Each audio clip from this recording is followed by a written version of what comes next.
the stream. And what I'll need to do next is get this tweeted out, especially since we're starting at kind of a weird time. All right.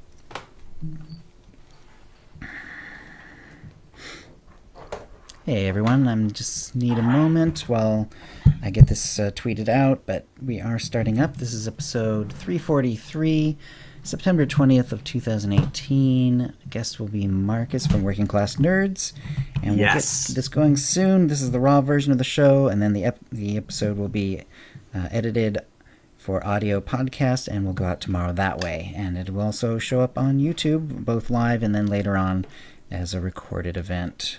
But let me go ahead and get this tweeted out first. It's a very important tweet. Mm-hmm. Oh man, I gotta get that. Get what? You said something that just made me think. Well, you're the doc of the brain. Everything makes you think. Probably true, yeah.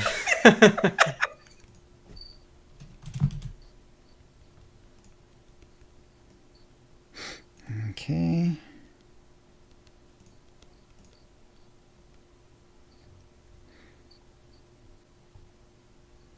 Excellent. Okay, got it tweeted out. So everyone's got their Audacity rolling, I know that. Is everyone ready to go? Oh, yeah. Yep. Okay. I think so. Stream looks good. Putting it on pause so I don't have to stare at myself, any more than I already do. And all right, Audacity looks good for me. I want to check my microphone levels. Yep, they're good. All right, I think we're good to go. Let me just take a moment here to get a drink of water, and I'll actually roll into the show.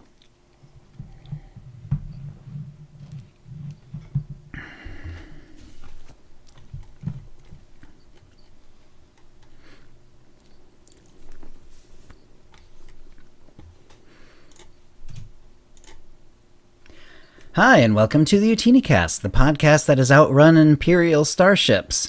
This is episode 343, being recorded on Thursday, September 20th, 2018. I'm your host, Chill, and with me is my co-host, Dr SWTOR. Hey, Dr SWTOR. Hey, Chill, let's do this. There is no try. That's right. And we've also got Guild Emissary Dekion with us. Hey, Dek. Hey guys, thanks for having me again. Excellent. And our guest today is Marcus from Working Class Nerds. Marcus, how you doing? Great. How are you guys? Excellent, excellent. And of course, we've got a big SWTOR Unite to talk about. That's going to be the Sarlacc Digest right after the news. So we'll probably, tease it a few times here in talking about our week. But go ahead and tell us, Marcus, what you've been up to in game. So, well, we just finished recording Working Class Nerds, minutes ago, hence why the show's running a little late on your end. Nice. We were live. It was our first live episode, and hey, it was definitely interesting having a live show and a live chat room because, you see all the comments and you're kind of watching it and you kind of get sidetracked. And, so all these podcasts that have been live for all this time, I kind of tipped my cap to them because it was really hard for me to stay, on point with the show, with it being live, but it was really fun. We gave away some cartel coins. We had a great time in game. The biggest thing in game, by the way. It's a big step, and it's a really good one, and I think you'll find that it helps to gel your community quite well. Yeah, Nick and I said it afterwards. I don't know if we'll do it again right away, but it was definitely something that we'll do on an occasion for sure, just to see how it goes. But nice. The biggest thing I can say that I've been doing in game was Doc and I have been talking about Psych Talk for about months. He's going to get into it more. He'll be able to explain it better than I can. But man, we had a great time doing it. And the other thing is, we did Gods from the Machine on Sunday night for Death Star Troopers and found out that in story mode, we hit a hard mode mechanic. It's a bug, but, we did not get past Nahat because we're we're just getting killed by the turrets. But that's pretty much what I've been doing in game. Okay, excellent. And Deck, how about you? What you been up to? Running into the same hard mode mechanic during the hut in Gods from the Machine. That's amazing. So this is a common bug, or did you guys both get really unlucky? Do we know? I think it might be a common bug. I hear that there's a fix going in next Wednesday Oh, yeah. to Then they remediate it. So yeah, hopefully, it must be happening a lot then. Unfortunately, we do have Gods from the Machine scheduled for our Jar Jar Joyride tomorrow night, Friday night. The bright side is we have the first 2 bosses locked out. So from our raid on Wednesday night with our Goonies Never Say Die raid team. Okay. So we'll be able to start fresh, getting killed by the hard mode mechanic on the hut. All right. When does the joyride start? The Joyride starts at 6 p.m. Central. I'm sorry, 6 p.m. Pacific, 9 p.m. Central. And That's 8. That would be 8 Central then. 8 Central, yeah. Just if you're interested in wanting to join, just shout out in the Utini chat channel on the Satil Sean server. Excellent. Excellent. We also have a message from Ducky about upcoming events in the guild. You can certainly say more about that at that point, but is there anything else guild-wise that you want to say? We've been running operations right now. We're focusing. We've kind of changed our focus for Conquest a little bit for the month of September. We're going to try balancing both guilds, so both Empire and Republic. Okay. All summer we've been focusing on one guild, trying to get medium yield, and that's been pretty successful. We've always been able to place in the top 10 on the server. Last week, we decided to mix it up a little bit and focus on both for medium yield. And surprisingly, we made both guilds their conquest goal. So Wow. that was pretty exciting. That's nice. Very nice. So Okay. I believe we're going to plan on doing that for a while rather than just focusing on one side or the other. Yeah, why not if you're meeting success with both? Would the next step be to go for the larger ones? That's in the plan.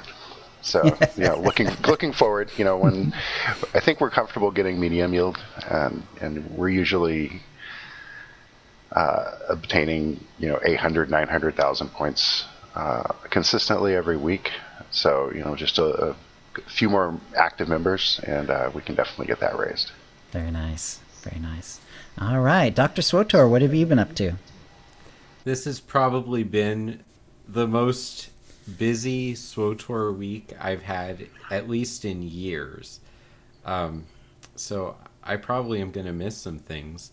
But it started out, I was able to attend a Jar Jar Joyride, I think 2 weeks ago. So it was after our last recording. Right. And there was, we were just hunting some world bosses, and I found out a lot about myself. So if you're familiar with psychological concepts, one of the first stages of development is trust versus mistrust. So I found out I'm a very untrusting person because we have our 11-person ops team ready to take down this boss, and we see this other group of like 12 people start creeping into the cave. And without talking to Dekion and without ready checking, I'm just like, I'm not letting them steal this boss. I'm over this. So I start to fight. And the world boss kills us. Slowly. One person after one person. And so then Dekion said, I was whispering with their leader talking about forming a larger group. I was like, okay, well, it's that heroic Androman cost, chill on the Empire side, that used to be like a 12-minute respawn, and you learn that you can't trust anyone. That as soon as you see that sprite pop up on the screen, you do for a sorcerer, you just do an overload to like smash the ground and make his health bar turn red for you. Yeah. So we formed a 24-person group, and we killed the boss in like 12 seconds. And that person went on Reddit and talked about how awesome it was to be in an OP ops group killing a world boss. And, for those of us who maybe have killed world bosses before, we've had that experience, but it was really cool to see that enthusiasm. Dekion actually found the article and posted it, and we had the show notes ready, and I was like, I want to make sure to give props to that Reddit poster Nice. for turning my terribly untrusting act into something that helped me to enjoy SWTOR and learn a little about myself.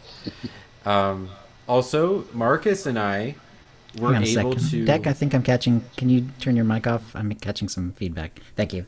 Yeah. So Marcus and I were able to do something I've been talking about for several months, which is episodic streamcast kind of thing called SWTOR Psych Talk. So my studies that earned me my PhD were all about using the actions in SWTOR to sort of put people who play online MMORPG games into the existing psychological personality framework. And so then if you reverse the extrapolation there, we should be able to tell your personality type by the way you play SWTOR with no other testing going on. Just me playing the sorcerer story with Marcus, trying to show him how awesome it is to be a ranged player. And, just talking about what it's like to talk with the overseer on Korriban and be called, what do they call you, Marcus, repeatedly on Korriban? A slave. Right. Yeah, so reminding you what your place in life is. And I create a stream window to track Marcus's personality stats as he plays. And I had a lot of fun. My colleagues at work, I've shared it with a few of them who can give me the professional feedback on what it's like. And I've gotten some pretty good feedback from them too. So it might be appealing to certain kinds of SWTOR players and certain kinds of people who like gaming and psychology. And, I hope to make it a sort of on the off weeks of OotiniCast is to have that be on my Twitch channel. Nice. And then also there's SWTOR Unite, which is probably one of the best things I could have ever tried to do in this game, and we're not talking about it right now. So how about you, Chill? Okay. Yeah, we will talk about it just after the news today. So let's give a shout out to the chat room. We got Agent Iron Spider, Apricot, Root Fruit, Kaz Makari, Commander Root, Double Trouble, Dex here, you're here, Dr SWTOR, Fiona's here, Gator Skull 1289, Luno Jupiter, Liba's here, Liba Roja, Mr. Dave, Not 47Y, Racevan, Siskike, Slow Cool, Twitchy, Starry Saber, VNK, Virgo Praz, Marcus is here as Working Class Nerd 17, and X Jamma. Hey everyone. All right. Well, after the last show, I kind of finished up my Mirror Class mains so that like all the story content was done. I had finished the Traders Trilogy on both of them, and I was just starting to do dailies.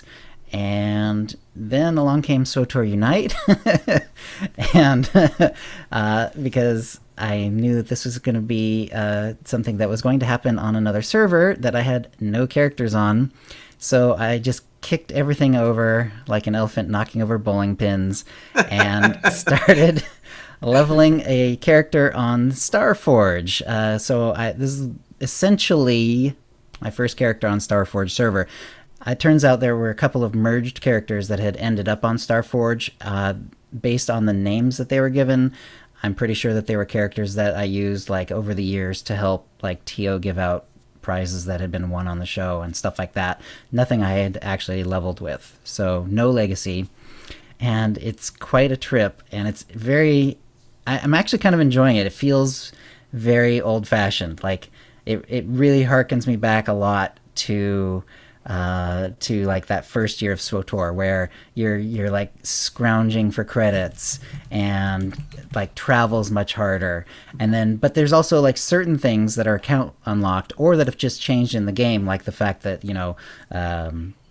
taxis are all completely unlocked from the very first time you go to a planet and stuff like that. So it's like this weird mix of like modern SWTOR and then like like old style SWTOR, like hard class SWTOR.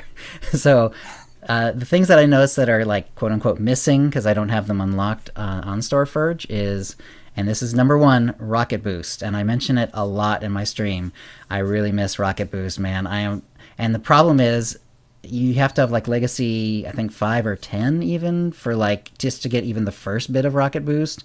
And I just dinged Legacy level 2 like today. So it's going to be a while. Yeah. So I really miss Rocket Boost. Cannot mount while running. It's a little one, but it's like I have to get used to stopping and doing the mount up animation and then going forward. And it's kind of funny. That's one of the things that really harkened me back to old SWTOR, because I had done it so long that I knew exactly when I could move my character. Like when on that bar, I could hit that forward button and it wouldn't cancel the animation, but it would just get me going and with like no time lost. And I'm getting that skill back. That skill's actually coming back to me. I only have one stronghold because apparently I did use some cartel coins to unlock Nar Shaddaa, like as the very first one back in the day. It's not completely unlocked. It's only 5 of 9. So I must have like used this combination of cartel coins and actual credits back in the day. But I only have one stronghold. It's Nar Shaddaa, and so I've been using that one. And it has like no decorations. Fortunately, that mission that you can get it at level 15 on the fleet, will give you a legacy bank, and it will give you a mailbox, which isn't bad. But the problem is, without a GTN, I can't really put my banking character there, because I did level up. I had leveled up a banking character off stream, got her to level 11, so I could get to the fleet, and so she would have access to the mail and to the GTN. But without a GTN inside the stronghold, there's really no reason to move her there yet, so she's still on the fleet. I think once I save up enough to get one of those, which is a lot, it turns out it's going to be like, over 500,000 credits probably, unless I get really lucky with getting stuff off the GTN, like keeping an eye out for it. And then once I have that decoration, I'll go there. But yeah, so and also just a lot of those character perks that I just unlock just as a matter of course. When I start a new character, I just send them a bunch of credits and unlock Legacy of Persuasion and Legacy of Altruism and Legacy, and all these other things, and the ability to go straight to the capital world and the ability to go straight to the ship. I basically have none of that till today, and then I was able to unlock the first of 3 on like all of those. It was a little ridiculous, and even then it was like I was scraping for credits. Like like I managed to get a bunch of stuff sold on my banking alt, sent it over to my character, and then like most of it's gone because like I bought Legacy of Persuasion 1 and Altruism 1, and it's like, oh, it's all gone now.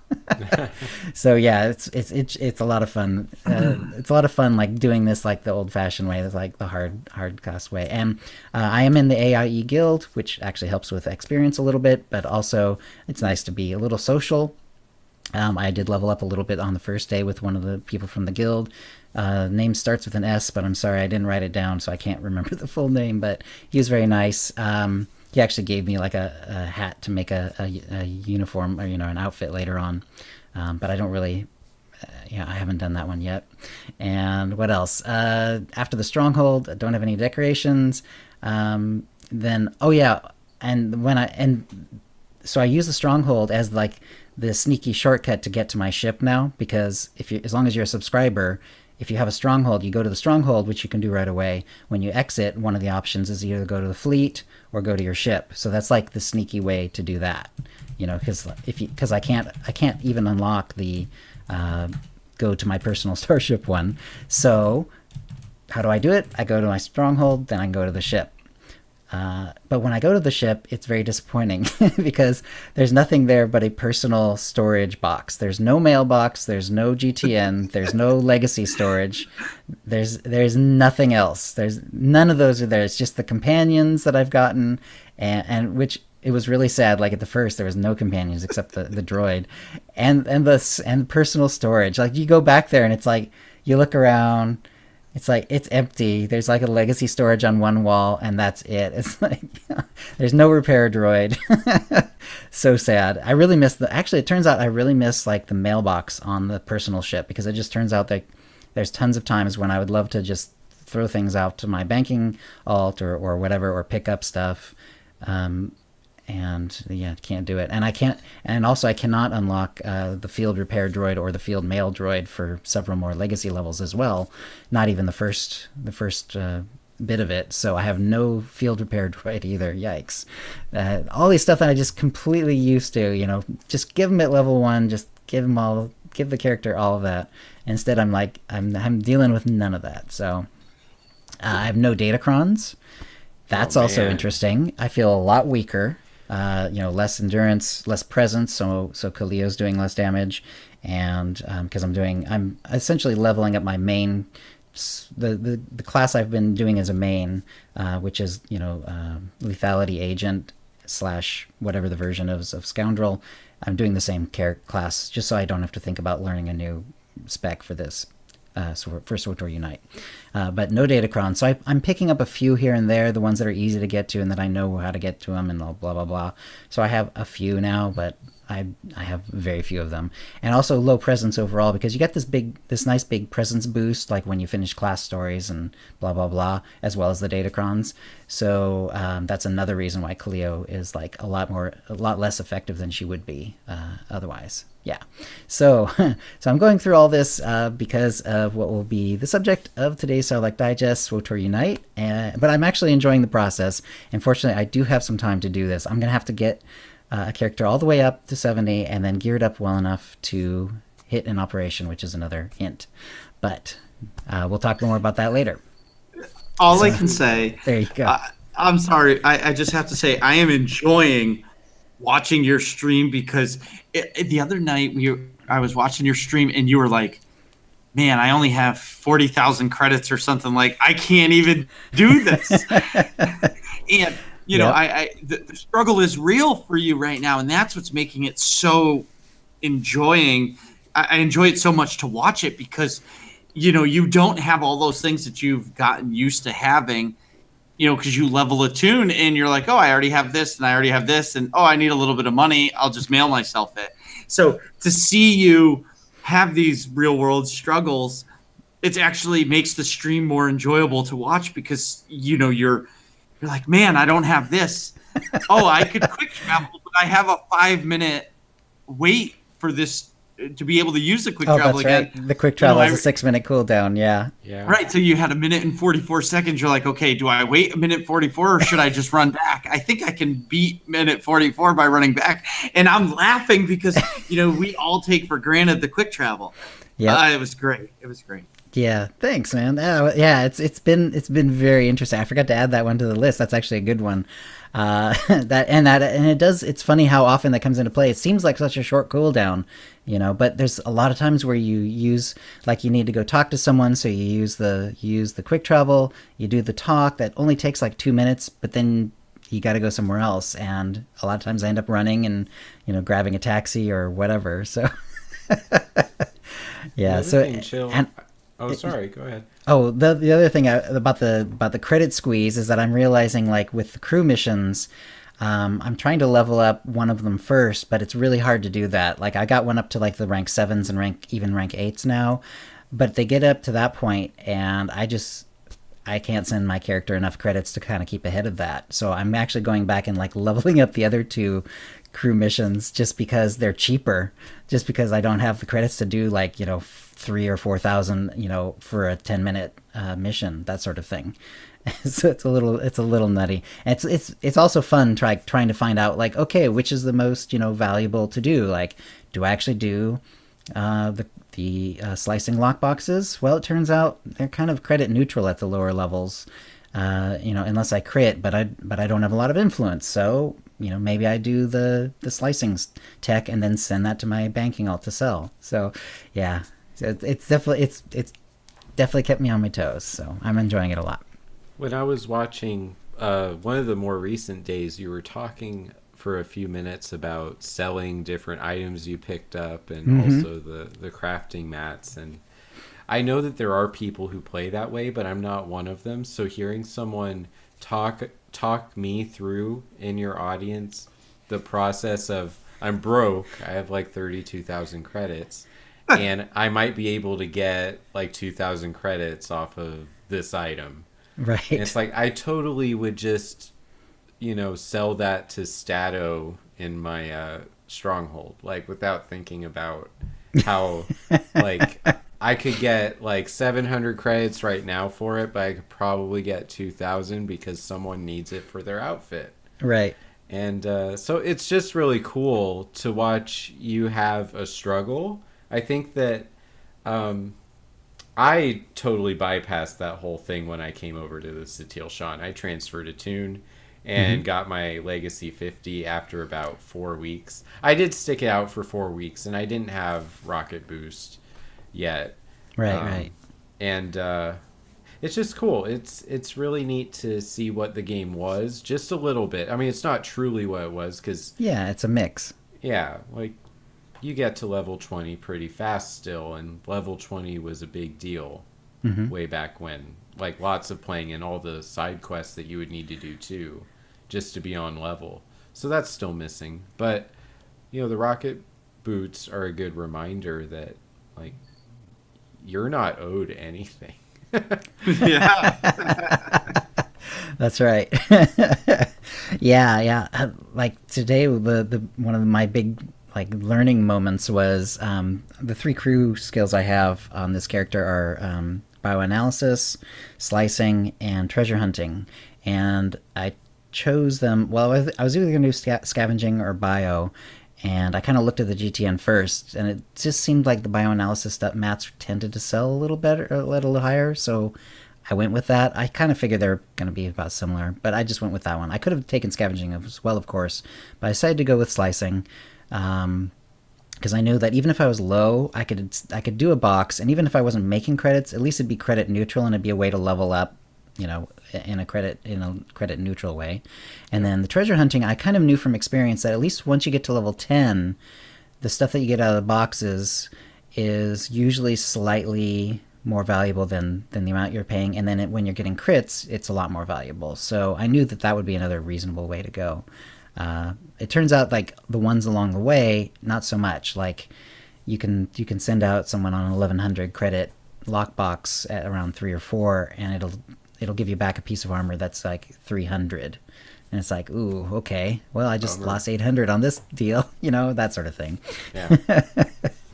So yeah, all right, let's go to the tip of the week. We have a couple of tips this week. We have, first of all, from Sinwolf. Sinwolf writes, "Greetings from Sinwolf. I've been vexed by wanting a strong companion out that I don't accidentally put on a crafting or gathering mission. In light of this, I've picked up various cartel market companions. They are stellar performers, just like their counterparts. So on to my tip. These companions share one wonderful feature. With only very few exceptions, namely the Wampa, all of the droids get max influence from maintenance category, and the animals get max influence from delicacies. And why is this important?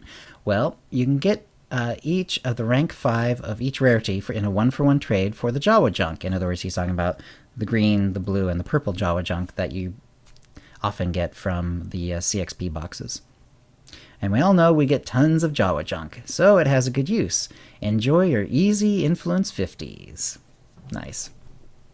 Yeah, that's a very good tip. Level 50 companions are important, especially if you craft or try to do some harder things by yourself. Right. Yeah, I've got... the only one I have unlocked is the Act Dog on everyone, but I usually don't use it, actually.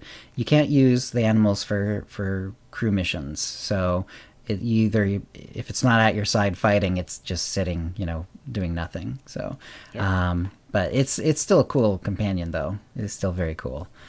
And as far as the Jawa junk goes, whenever I open the CXP boxes, I tend to trash the green ones to get CXP back, because I'd rather have the CXP.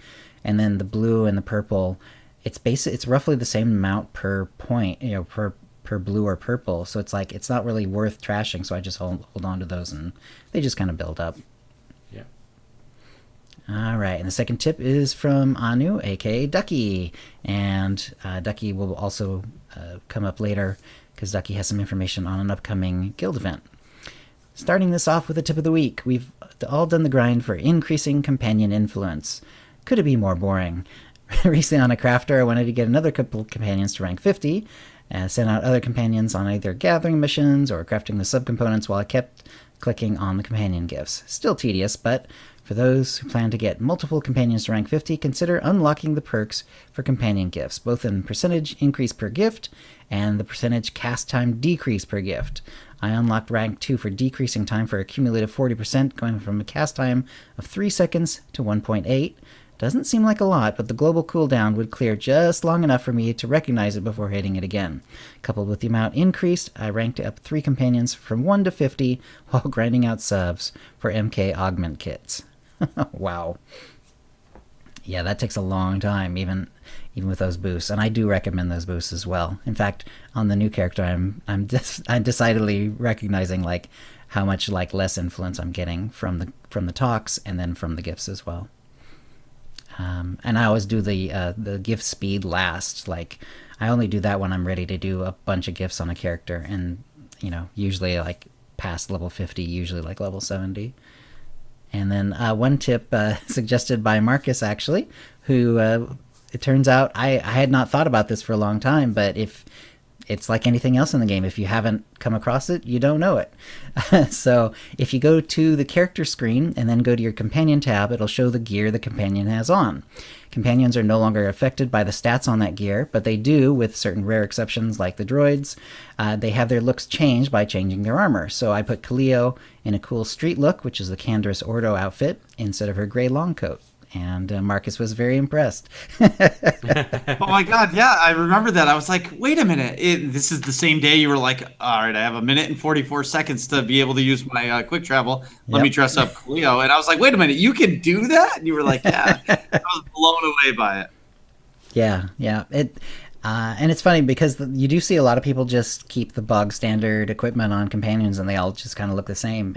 But yeah, you absolutely can change it. And once in a while you'll see something really out there, where they put, Lana in the bikini, that sort of thing. And it's a little nutty, but yeah, Kaleo looks really good in the Canderous Ordo outfit, which is kind of a street tough outfit. It's like a t-shirt with a leather jacket and jeans, and sort of like a leather Han Solo type belt. It looks really good on her, and it seems very appropriate to her personality too. All right, and by random allotment, the winner is Ducky. So congratulations, Ducky! You're the winner of a Tonfon or M83R Droid pet code, courtesy of BioWare, and a new OotiniCast provided Cartel Market pack from the latest shipment. And if you'd like a chance to win the same, please send your tips to OotiniCast@gmail.com before the next show. And we have a new segment this week, and it's it's going to be headed up by Dr. SWTOR. It's called the Jedi Mind Trap. So, Dr. SWTOR, take it out. All right, thanks, Chill. So, this is a new segment where I want to try and just share a piece of insight that's been on my mind from the way I'm playing SWTOR this week. And so, a couple hours ago, I put a poll out, just a really simple Twitter poll. So if you want to participate in these in future OotiniCast episodes, please make sure to follow me at Dr. SWTOR, and you'll see those. And I'll probably start putting them out days ahead of the episode. But SWTOR Unite kind of happened this week. So my Twitter activity has been tied up with that. And I'm excited to talk about that in a few minutes. But for our mind trap this week is I've just been thinking about what we put into our characters. And I know that my main character is basically me. And my main character on the Satil Sean is basically an older version of me, which I'm older than I was when I created that character. And, by 7 years. Yeah, there you go. I'm Dr. SWTOR now instead of Infinite Outcome. And I play things with guilds and raid teams instead of just me and my wife doing things that 2 people can do. So we could do those heroic 2s, but heroic meant something back in 2011 that was very scary to me. And so I just put out there, when you play SWTOR, are you yourself but in a Star Wars game? Not yourself, you're escaping life, or somewhere in between? And I thought for a handful of minutes, should I put somewhere in between or should I just make it black and white? But the somewhere in between actually is leading. So there are now up to 56 votes. The poll is 3 hours old. Nice. And 52% of those people say they are somewhere in between. So there are parts of us that are in our characters. And this came about because Marcus in SWTOR Psych Talk is a sorcerer that looks like Marcus and stands up for the little guy, the slaves on Korriban, and all the people who are being unfairly organized by the Sith Order. And I kind of view Marcus as a person who would stand up for the people who are getting taken advantage of and enslaved by different establishments. So I think that 20% of people in this poll are themselves just what they would be in the Star Wars universe, which I find that really interesting too, because I think that there's so many cool questions to bounce back and forth with after you get this first mind trap question going. So since we have our guild emissary and we have our guest today, I just want to hear some bits of insight from them on this mind trap question. So Marcus, you first.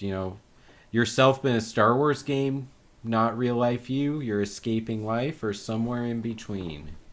I would say for the most part, it's in between, but I would say all of my characters have some part of me in it because all of my characters are a family member, whether it be the dog, my daughter, I'm excited for my future son to be born in a few weeks because then I get to create a character with him. Oh, that's why.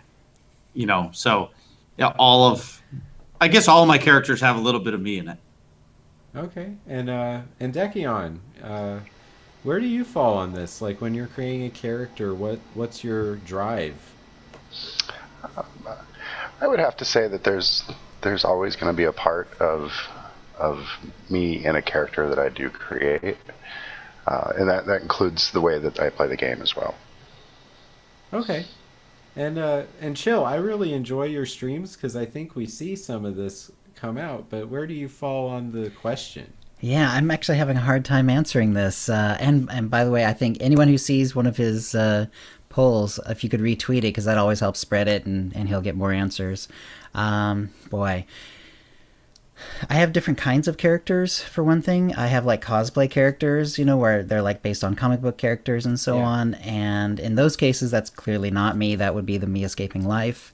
But then I do have a fair number of characters, including both of my current mains, that are basically just Star Wars characters, and they could be not me, they could be me, or they could be somewhere in between.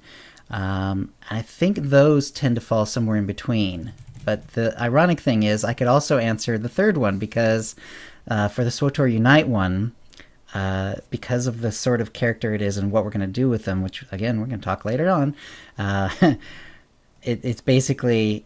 This character really is meant to represent me, so it's actually named Chill OotiniCast. I mean, as like bluntly as you can, basically saying this is Chill of OotiniCast. Yeah. And I did in fact made him. He doesn't look exactly like me, but he looks kind of as close as I could make him, essentially. So he kind of is an avatar of me. Pretty as accurately as I'm going to get. So I could answer. I could actually answer all three honestly. Right. When it comes to like my mains in the Utini guilds, those I guess would be probably somewhere in between. Yeah. So I think that it does. It certainly varies tune to tune for me too, and it really comes down to what's going on for us in the character creation process.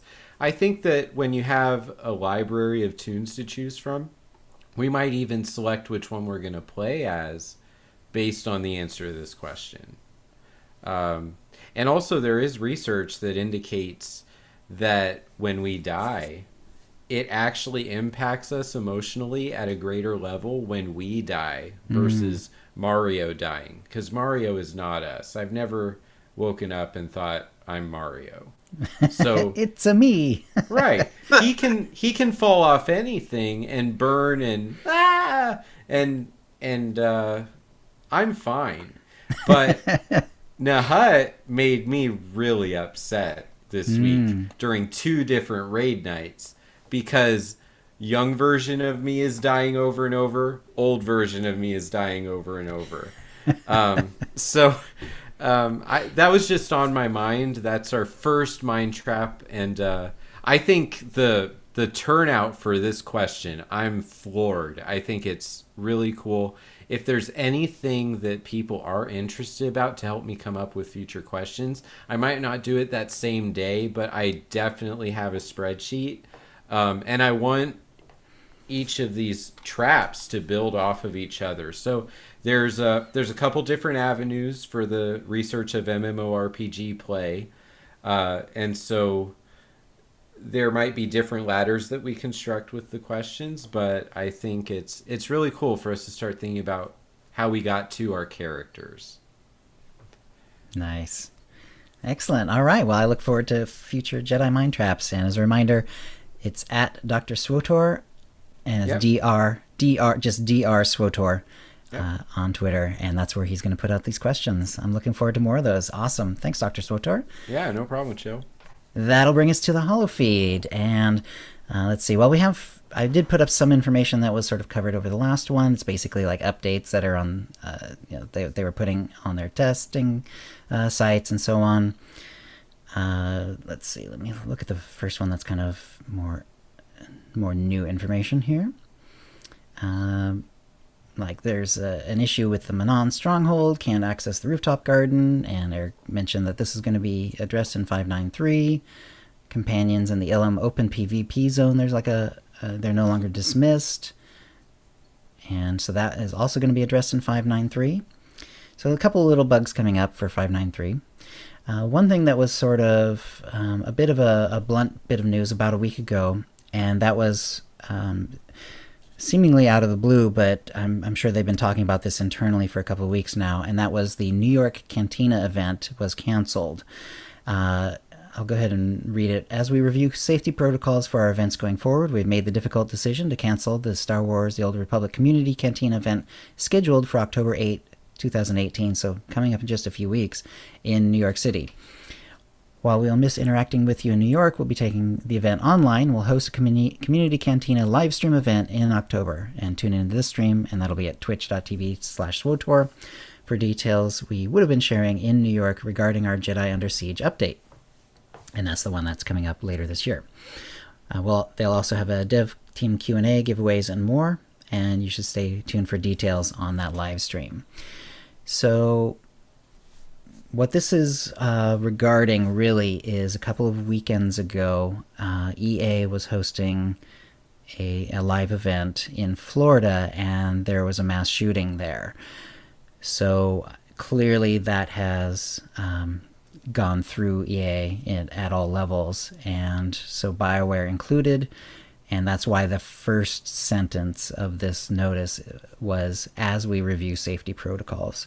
So basically they're having to look at every time that there's some sort of public event and determine like how they're going to be safer in the future. So it's understandable, and it's very sad that this had to happen, and that also, of course, that the Madden shooting happened as well. So that is what's going on. So instead it's going to be a virtual one. We'll still get the information. We'll get it probably, it sounds like, a little bit later than October 4th, because they just said in October. But eventually we will get that live stream. Did you have any thoughts on that? Yeah, so this is one of the really sad places where my professional life and something that could have been really fun for the SWTOR community overlap. Mm-hmm. Video games are wonderful things. I think they give us the opportunity to learn things about ourselves, to enjoy a day, even a day that's not going so well. And for some people, it becomes their livelihood, to where it's really serious, whether I scored more points than you and kill to death ratios and audience numbers. And I just want to, with the forum that I have here through OotiniCast, if you're feeling down, if things in your life aren't going well, if gaming is starting to feel like it's generating stress, or if the stress in your life or the impact on your mood is getting to a level where you're losing your own balance for yourself, that there are resources there.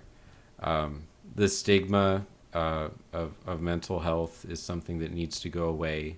It's much better to reach out and get help than it is to have what happened in Jacksonville occur to more people who love their games, whether it's Madden or, you know, some of the bigger games or SWTOR. I'm encouraged that BioWare, as a part of EA, is looking at how do we make our events safe.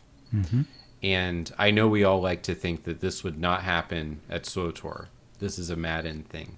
But the people who play Madden would never have thought that this is a Madden thing.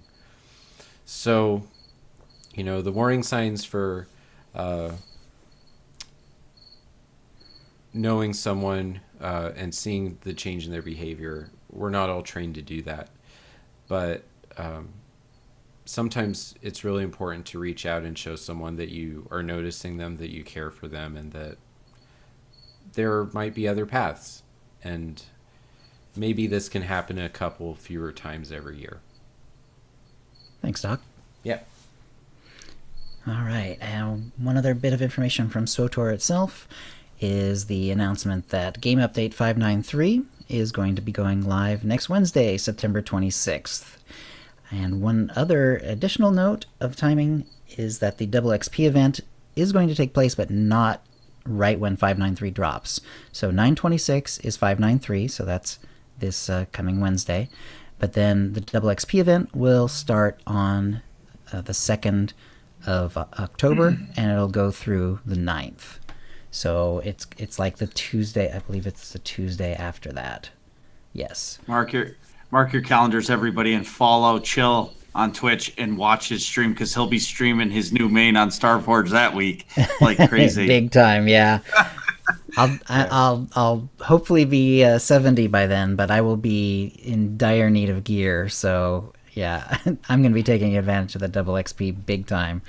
And something, just so while I think of it, on Tuesday nights, the guild that I am in, the AIE guild that you joined, we do our mandatory fun night, and it's a great way to get CXP levels and just levels, period, Nice. because you got a group of 16 every week doing stuff. That's cool. Or more. Yeah, that could be fun.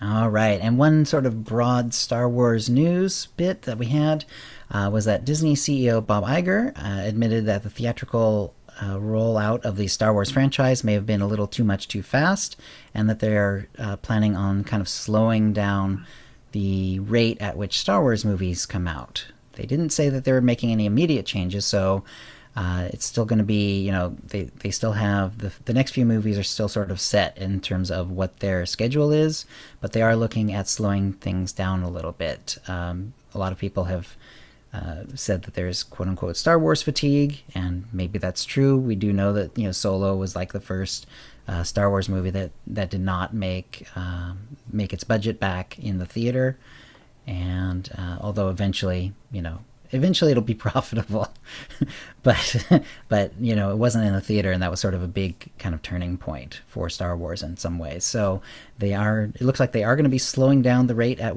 which the movies are coming out, but it won't affect the next few because those are sort of already in production. So they're going to be more careful about. Iger said, "We're just at the point where we're going to start making decisions about what comes next after JJ's." Meaning J.J. Abrams, Iger added, "but I think we're going to be a little bit more careful about volume and timing, and the buck stops here on that." So he's, at least verbally, he's taking responsibility for the issues.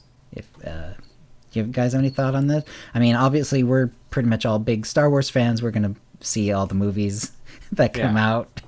But on the other hand, I mean, like I usually see them more than once in the theater, but I only saw Solo once, and I only saw Last Jedi twice, which, you know, I might have seen And I've seen some of the others like more than twice in theaters and such like that. So, do you have any thoughts on this? Well, I've watched Solo 3 times since it came out on digital. Oh, nice. Not like dedicated watching. So when everyone in the audience, when I say I watch a movie, it means I'm grading papers while the movie is on my iPad. But I've done that 3 times since Friday, and I love it. I think it's so much fun. I like the casting for that film. Mm-hmm. I think it accomplishes some really cool things for the Star Wars universe. And so, maybe people are tired of paying to see movies in theaters that are named after, named a Star Wars story. I don't know. I think that one thing that the episodic films seem to have going for them mm-hmm. is that if they have drama, it seems to be in-house while they are filming. For whatever reason, we just get this public perception that the filming for Rogue One is a mess. We have to do massive edits to the end of the film. And then Solo, got rid of the director. We got to bring in Ron Howard. He has to save the film. Right. And, I have a presentation at a counseling psychology conference next month. I haven't done my PowerPoint, so if there was a news story for that, like Dr. SWTOR's PowerPoint is in shambles. But guys, I hope that metaphor isn't lost on everyone listening. Please continue listening to OotiniCast. But, let them have a developmental cycle, and let's watch the film that ends up on the screen. Right. And, say what you want about The Last Jedi, but its DVD sales are solid. Mm-hmm. So, and my initial impression is so different than what that movie means to me now. I enjoy any Star Wars film. So, if it needs to slow down and go back to we get one every 3 years, that starting in 1977, we learned that's what Star Wars is. So, that's better than no more Star Wars the rest of my life. Excellent. Yeah. All right. That'll bring us to the Force Feedback, where you go over your tweets and emails. And let's see. Basically, this is a big one from Ducky, and it's all about the duck hunt. Although this one's being called the Equinox event. And now for the big portion of the Equinox event, spring or fall, depending on which hemisphere you live in. A duck hunt, a scavenger hunt, and the Utini 500 race, all on Voss. Oh, so this one will be on Voss. I know we've done the Utini 500 on Hoth and a few other places. I don't remember if we've had one on Voss before. I don't think so. And this is a copy-paste from the events calendar of the Utini forums. Guild membership, however, is not required to participate. A duck hunt, looking for Henry Jones Jr., a scavenger hunt, and a race. And suggest having all of Voss map discovered on the tune you plan to run it on, as this event will happen in all regions of Voss. For non-gilded tunes, please see Join Utini for chat and announcements. And all announcements and clues will be given both in Guild Chat and Utini Chat. The time and date doesn't actually show on this. I believe... was that not going to be this Saturday? Let's see. It's this Saturday. It's going to start at 4 p.m. Pacific and 7 Eastern. Saturday, 4 p.m. Pacific, so 7 Eastern. Correct. Okay. All right. Excellent. And they're going to do the duck hunt first. Hang on. And let's see. Initial areas being announced, and then so the duck hunt is fun. You have to find the character who's hiding someplace on the map.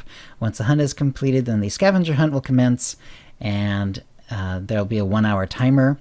You anticipate a complete list of 20 items galaxy-wide to find. Sometimes, I know from past events, sometimes there's something that you can find on a vendor. Sometimes it's something that you'll have to get from a drop, and sometimes it's tricky to kind of figure out where you're going to find these things too. It's pretty cool. So you could even get items that are gotten from vendors, have some already in inventory. Also suggest having a stash of credits on your character, hoping to keep it under 100,000 and definitely less than 1 million. But not all items are gotten from vendors. Tally will be done by number of items found and the order in which the tunes arrive. And then it will end up with the wonderful Utini 500 race, which starts with a summons at the starting point. Everyone lines up, the go is given, and then there'll be 2 classes, speed rank 5 and speeder rank 3 and speeder rank 5, so that, because not everyone will be able to unlock rank 5, it's rather expensive, and then that way there's fairness for people who have rank 3 and rank 5. Prizes will be given to first, second, and third for each event and division. That gives a total of 12 prizes available, and it'll be on 2 characters. And then there's a huge prize list, which I'm not going to go through, but basically it's kind of nice. It's like basically what happened at the previous ones is you go through the list, and whoever comes in first gets to choose something first. Whoever comes in second then gets to choose something. It's rather nice. So there's a lot of good items in there, a lot of cool speeders. I see several creature mounts, like a jungle Gundark, forest raptor, some other cool stuff that I recognize too. Some pets, weapons, armor, all of that stuff. So I'm looking at it and I want to do it just because some of these prizes. Yeah, some of them are really nice. Yes, they are. Get a tune over on our server, Marcus. Working on it. Yeah. There we go. All right, and that will bring us to the Sarlacc Digest, where we go over the issues for 1,000 years, or until we run out of time. Yes, go ahead. I just wanted to update on the duck hunt. Okay. It is going to be, the starting point is going to be Camp Talinus in the Gormak lands on the Republic side. Okay, so it's the Republic side. Okay. Yes. And then directly after that event, we're going to do, try to get a 16-person Karaga's Palace fun run in afterwards. Oh, that sounds awesome. All right. So that's coming this Saturday. And that will bring us to the Sarlacc Digest, where we go over the issues for 1,000 years, or until we run out of time. And this is all about hashtag SWTOR Unite, which has been teased plenty in this show already, but also on Twitter and so on. And this was really headed up and started by Marcus and by Dr SWTOR. And I'm very excited to hear what you guys have to say about it. So, Marcus, do you want to take the lead on this? So I'm super into the community, and Doc and I have been talking a while about uniting everybody, and I've been saying a long time that I wanted to get all the podcasters together to do a podcast. And Doc and I were talking, I don't know if it was last week or if it was actually this week, I don't know, and he was like, instead of doing a podcast, we should get everybody together and do an operation. And I was kind of like, crickets were going on in my head because I didn't, it was such an awesome idea. I didn't even know what to say. And before I said it, and he goes, we should do Gods from the Machine. And I kind of just jumped up and down, and I was like, oh my God, this is awesome. And before he could even finish saying it, I got into Discord, and I've been on almost all of the podcasts, so I'm messaging everybody, inviting them into the Discord, and that's where it just took off. And then Doc just took it to the next level by creating this awesome graphic that nobody kind of knew about. Like, they're like, what is this? And it's kind of been this giant mystery. And just the best part about the whole graphic, not that all the podcast logos are on the page, that Isaacs is sitting in the back and everybody's just like, what are you guys doing? And I'm laughing the whole time, and Doc and I are messaging each other back and forth, and it's just so exciting. Right. Did I say that right, Doc? Oh, you absolutely did. So I put the image out, and it started getting a little bit of interest. And the first question is, who's the logo at 11 o'clock? So that's my logo. I know that I'm a co-host on OotiniCast, but this was an idea that I've had since before then. And okay. That is the logo that people will see if they come to my Twitch channel.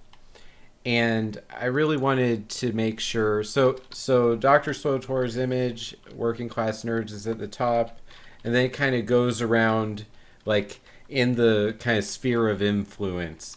But we're not the star of the image. We're not at 12 o'clock. So the next question people asked is, are you reviving Galactic Gamers Coalition? And I really enjoyed listening to that back in the day when, I didn't do any group content, and listening to all these people. I was like, wow, they know how to play this game, and they have cool opinions about the game, and I'd never be able to do that. So yes, I mean, podcasting with all of us would be cool, but I just started thinking to myself, we have Twitch. We love this game, and people like to watch the attempt to kill Isaacs. So the real star of this image is right there in the primetime spot. All of us are going to put everything we've got into working together to kill Isaacs. I don't know if we're going to succeed. And, BioWare, please remove all bugs by November 10th, Saturday at 9 p.m. Eastern. Now we know the time and date. Yep. It would be really cool if we could go in, do 16-man story mode, and the master mode stuff doesn't, pop in and make us look god-awful in front of the world. But... so I'm really excited to do that. We have a lot of people... schedules are everything. We all have our things going on. We all have our normal recording times and streaming schedules and family schedules. And I'm hoping that, we get to do, the full 16-man run with people you've heard on these different shows and try to really show a great sampling of what the podcasting side of content creation is all about. And, I'm just super thrilled to be a part of that. I'm thrilled that I put that idea out to Marcus and something happened with it. I'm super excited that Eric Musco thought it's a good idea. Getting to talk to him for the first time since I told him what my dissertation idea was a really neat high point for my week. And, just getting to talk with people on social media about what it is. And now it's very clear what it is. We just said it. Working Class Nerds also talked about it in their live episode today. And, we'll probably put out another image that's more clear and less teaser-like in the coming days. But that's what we're doing. So, I'm super excited to watch you get into it, Chill, and create a character just so that you can be a part of it, because it's really important for OotiniCast to be in it. For me, I'm super excited to run this op with you. And thanks. Yeah, this is going to be a lot of fun. I'm going to have to get more experience with Gods of the Machine itself, because I've done every other operation, but I've not done Gods of the Machine on any character. So I'm going to have to find a way to sneak in some XP, maybe with the Utini Knights or Utini Rage. Well, and Jar Jar's on get some Friday. of those fight. Yeah, exactly. Well, get some tomorrow. of those fights down. It is something tomorrow. I'm looking at it. Yeah. And now that you're in AIE on Starforge too, when you were leveling the tune, once you're at level 50, you can come with some of us, and we can, make the point to come and do that when, once you're at level 50, right. And you can come, start to see the fights as well. Yeah. I'm getting up there. I'm in the high 30s already. I'm just about to hit it to go to Hoth. So I'm slightly under-leveled for Hoth, but not bad. That's going to be fun. I can't wait. So it'll be nice to get back into operations, because, Tio and I did tons of operations, for years and years, and then all the way through like Ravagers and all that good stuff. But, just haven't been doing it since then. So I'm really excited to see what's, what the operation's all about, and then do it with all the other podcasters. It's going to be really funny to see everyone streaming it at the same time too. That's going to be kind of amusing, I think, just because because when you stream, you do it slightly differently than if you're just playing solo. So everyone's going to be sort of on. It's going to be a lot of fun. Yeah, I'm really excited to get all the personalities, and my vision for it is to really give every show a chance to shine. Gods from the Machine it's going to give us a lot of time to really talk about what each show tries to accomplish within the community. And what we're all about and why we sit down in front of our webcams and our microphones and talk about this show so much. Not show, this game so much. I'm really excited to be able to say I did a thing that maybe people will remember in this game. Nice. Yeah, so that's exactly why I've been doing what I've been doing, and why I've chosen the character I've chosen and everything, because this way I don't have to learn a new spec. It's going to be the characters I've been playing. Excuse me. Pardon me. It's the same class and spec that I've been playing all along, or playing for a while now. And I just have to crank my way up to 70 and then get my gear whipped into shape. It's going to be a lot of fun, and I'll have to. Somebody else is going to have to do the class buffs, because all I have is the one class buff, because that's another thing that's you have to unlock on a server. Yeah, we got you covered there. I figured that one. At least that one's easy. Yeah. Hey, Deck, what do you think about it? I think it's a fantastic idea. Anytime we can unite the community and basically show new and players that may have forgotten about the game that it's still strong is always awesome. In addition to that, I think having if you can get the 16 person and they're all streamers, it might be the first opportunity that we would have of having every role covered for the same op for Gods and Machine, which I think would be really cool for just learning how to do the op. Yeah, that's going to be fun. All right, I can't wait. Well, now I know how much time I have, and it's the front half of November, so that doesn't feel like a lot of time to get geared up, but I'll get there. Right. It's we were, and I'm probably guilty of always saying I all the time, but for this event, we can happily say it's we. And we're going to do this, and we're going to come together, and we are going to unite and take down Isaacs together. Because, I would say, the podcasting, well, you guys have, OotiniCast has been around forever. Bad Feeling, even Escape Podcast has been around forever. And, to be able to unite everybody for one common goal, and seeing, you were the first person to create the character on the Starforge. You're like, all right, let's do this. I'm in. This is going to be great. And, Magic Ace from the council, same thing. She's leveling a tune, getting it ready. And everybody is so excited about this. I think it's going to be, that once in a lifetime opportunity for us all to get together and do, and that op is not easy at all.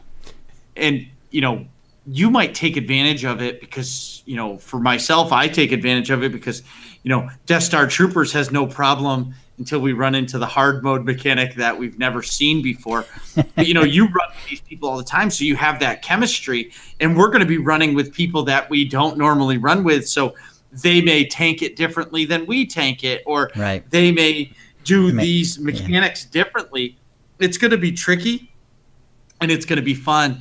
And, somebody said, how are we going to stop Brian and Chuck and, the potty mouth? And we all laughed about it. And, I don't know who said it, but everything is welcome. And that's the whole point of it, is just uniting the community and saying, like Dex said, we're here. This game is still great, and we're still playing it. And you guys should watch this. And I hope that we together as a group, because, I know people that listen to this podcast that don't play the game anymore, but hopefully they can tune in for that stream, and they're going to see the fun that us podcasters are having united. That may be able to get them to come back to the game. They've been looking for that reason to come back. And I hope we can unite the community in that way. Yeah. I think it's a very good name as well. And I appreciate that, because we actually don't get enough time to sort of cross over to the other podcasts as well. I mean, understandably, but it's nice. It'll be very good to actually have like real FaceTime with the people from all the other podcasts. So Yeah, I'm looking forward to this a lot. This is going to be a lot of fun. So, yeah, thank you to both of you, to Marcus and to Dr. SWTOR, for coming up with this idea and spearheading it and all that, and getting it together. I really, really appreciate it and looking forward to it. So we'll be rolling through. I'll give you my updates as I level my character and then gear my character, and you can tell me how things are coming on your ends. So.